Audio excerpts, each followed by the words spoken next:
La simbología de la serpiente, una dualidad que nos acompaña desde tiempos ancestrales. Un animal sagrado en los comienzos de la humanidad, representando la sabiduría, la espiritualidad y la vida a través del agua primordial.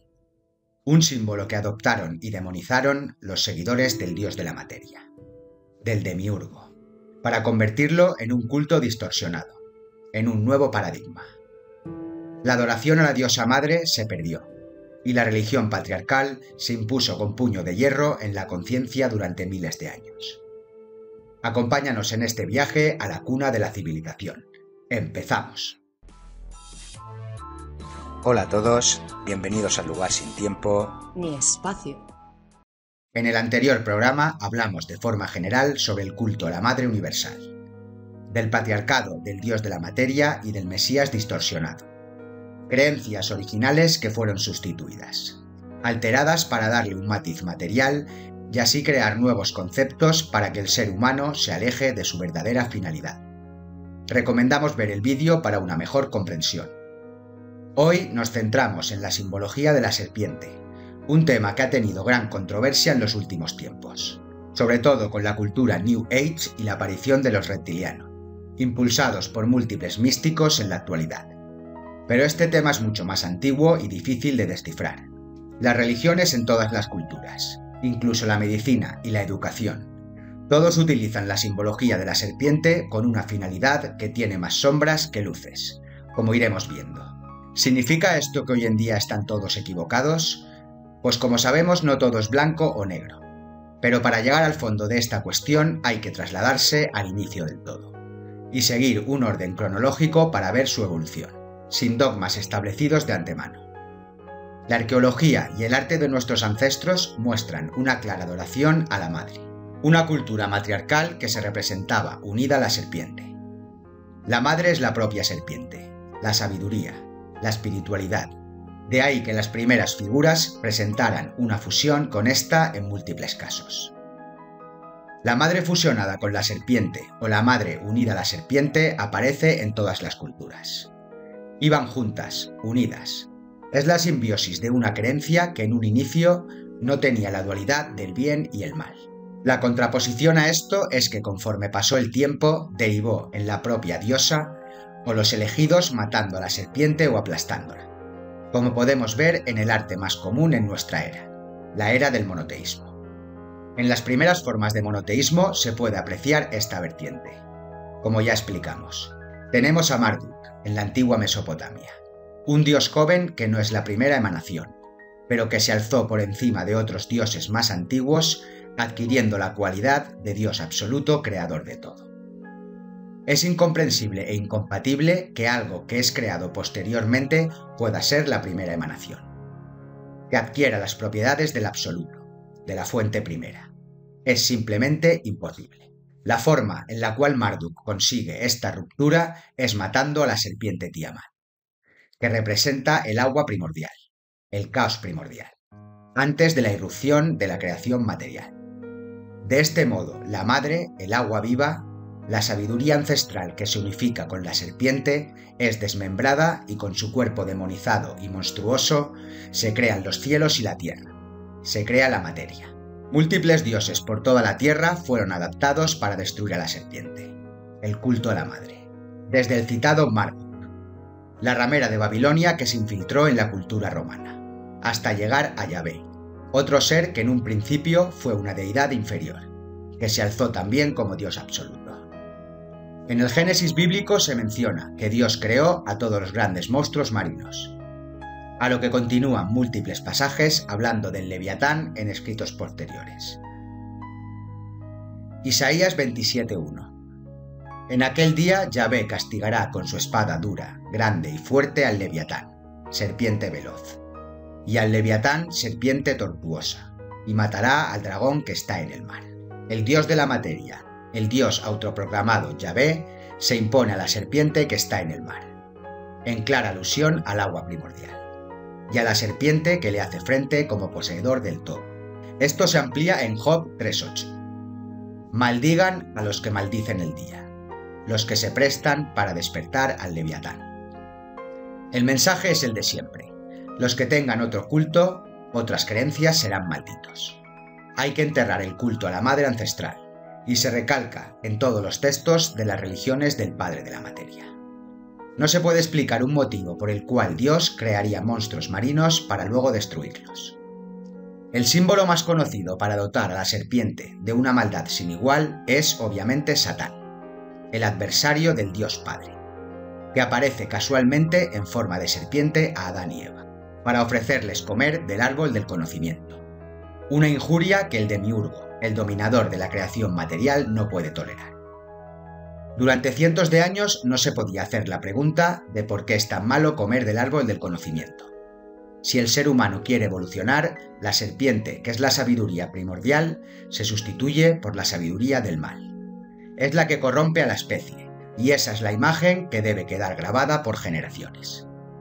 Faltaba atar algunos cabos en esta historia, pero con la aparición del Nuevo Testamento y la distorsión del Mesías que se sacrifica, ya tenían el puzzle completo.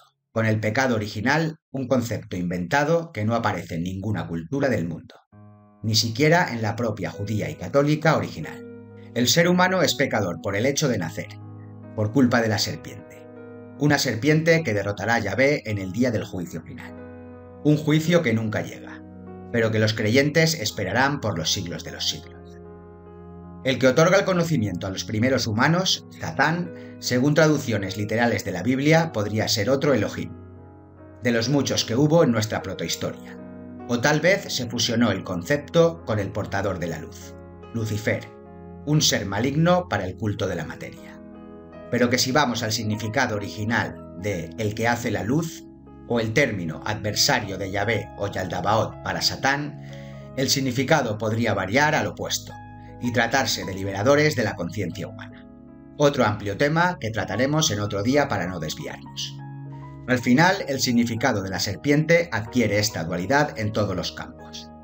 Podemos verlo en la ciencia, concretamente en la medicina, el símbolo de la sabiduría, de la hechicería, de la sanación a través del conocimiento de las plantas, derivó en medicamentos que tratan, pero no curan en su mayoría. Farmakón, en griego, es remedio o veneno. Se puede ver la gran diferencia entre un significado y otro, del original al actual. Un símbolo secuestrado nuevamente. La alquimia de transformación espiritual desapareció y quedó como un mito. En la ciencia hay muchos casos de este tipo. Destacaremos el símbolo que adoptó la agencia espacial más conocida, con la lengua partida de la serpiente, que a simple vista muestra una dualidad en el conocimiento del espacio. Muestra que hay mucho más que indagar con respecto al universo material dogmático. Desde los siglos posteriores al cristianismo ya empezaron a surgir ideas contrarias a las que había en un inicio. Los héroes, los santos, los reyes e incluso la Virgen empezaron a aparecer en las pinturas y esculturas aplastando a la serpiente con más asiduidad, matando al dragón, que no es más que la serpiente alada sagrada en el ámbito espiritual, y el monstruo físico que hay que vencer en la nueva cultura del dios de la materia. El dragón, por su parte, es un animal sagrado en muchas culturas, sobre todo en la China, al igual que la serpiente, que significa sabiduría, poder, buena suerte y prosperidad. Los antiguos gnósticos nos aportaron una visión diferente del inicio de la creación, con los tres poderes originales: la fuente primordial, el agua viva y el unigénito, de donde surge toda la creación posterior, y nos explicaron la creación de la materia, donde aparece una similitud con el culto reptil que se ha destapado en las últimas décadas. Para los gnósticos, antes de la creación de la Tierra, existen los arcontes, los gobernantes del mundo de la materia, con Yaldabaoth, su líder en esta civilización colmena en la que se nutren unos de otros. Según la visión de algunos investigadores como John Lass, estos seres inorgánicos que aparecen en los códices de Nag Hammadi son los que han incidido en la psique humana, creando una ideología antinatural, un virus extraterrestre en forma de pensamientos inyectados. Estos seres, los arcontes, serían de carácter reptil, los más poderosos, como Yaldabaoth. Si alguna vez has escuchado que Yahvé era un reptil, en alguna investigación este es el motivo. Sería el mismo ser, el demiurgo, el dios de la materia, el lagarto dominante. Los más débiles, los súbditos de estos reptiles, serían de tipo embrionario, que es lo que en la cultura alien actual se conoce como grises. De hecho, los papiros gnósticos, los códices de Nag Hammadi y el accidente de Roswell en Nuevo México se destaparon al público en la misma fecha. Lasch dice que es una coincidencia cósmica. De aquí surge toda la teoría de reptilianos, apoyada en imágenes y esculturas del mundo antiguo. Pero puede que la conexión no sea esta precisamente. En la espiritualidad de la nueva era tenemos el concepto de la serpiente Kundalini, una energía divina femenina, situada en la base de la columna vertebral. La finalidad es liberar esta energía enroscada en la materia y que es comparable a la energía de la serpiente primordial femenina original, a la propia agua viva. En sánscrito se denomina Kundalini Shakti, que traducido quiere decir el poder de la serpiente. Se asocia a dos canales, el masculino y el femenino, pudiendo adoptar las dos vertientes. La serpiente es el agua, que acompaña a la madre tierra en la fertilidad. De hecho, su movimiento es similar a un río desarrollándose. El veneno de la serpiente puede ser letal o puede expandir la mente a un plano diferente. Posee lo bueno y lo malo. Puede ser la fertilidad, la inmortalidad, la sabiduría, la curación. O por el contrario puede ser el mal, la lujuria o el peligro. Puede ser luz o puede ser oscuridad. Depende del poder y la visión del símbolo utilizado. Cristo, Quetzalcóatl, Zeus, Thor, Yahvé, Baal, Marduk. Todos lucharon contra la serpiente o monstruo de una forma u otra, pero con distinto significado, como el verdadero Mesías o como el dios impostor que vence a la feminidad, algo que explicaremos pronto en profundidad. El Vaticano tiene la adoración reptil en su arquitectura a simple vista, al igual que otros cultos de dioses paganos. En la antigüedad, el oráculo de Delfos era custodiado por la serpiente Pitón, por ejemplo. Era la sabiduría de la serpiente, enviada por la madre tierra, Gea, la serpiente divina. Pero Apolo, dios solar, seguidor de la materia, la abatió según cuenta su historia. Se pueden ver similitudes que se han extrapolado de unas religiones y cultos a otras, adaptaciones, sustituciones y sobre todo manipulación del significado original de la serpiente, que una vez fue espiritual y con el tiempo adquirió un matiz terrenal. En la nueva era es más común basarse en teorías de personas que supuestamente han sido contactadas, que en la propia sabiduría que provenía de nuestros ancestros. Una vertiente algo peligrosa si las exposiciones no van en concordancia con lo que se puede apreciar desde tiempos antiguos. Un tema del que también hablaremos y que hay que coger con pinzas. Hasta aquí el programa de hoy sobre la iniciación en la simbología de la serpiente. Un tema denso y que aparece en todas las culturas de todos los tiempos. Seguiremos expandiendo este tema. Vean el vídeo anterior para ampliar esta información. Que cada uno saque sus propias conclusiones. Nos despedimos desde el lugar sin tiempo ni espacio. Si te ha gustado el vídeo os agradecemos un like y no olvides suscribirte para seguir indagando en los misterios de la humanidad.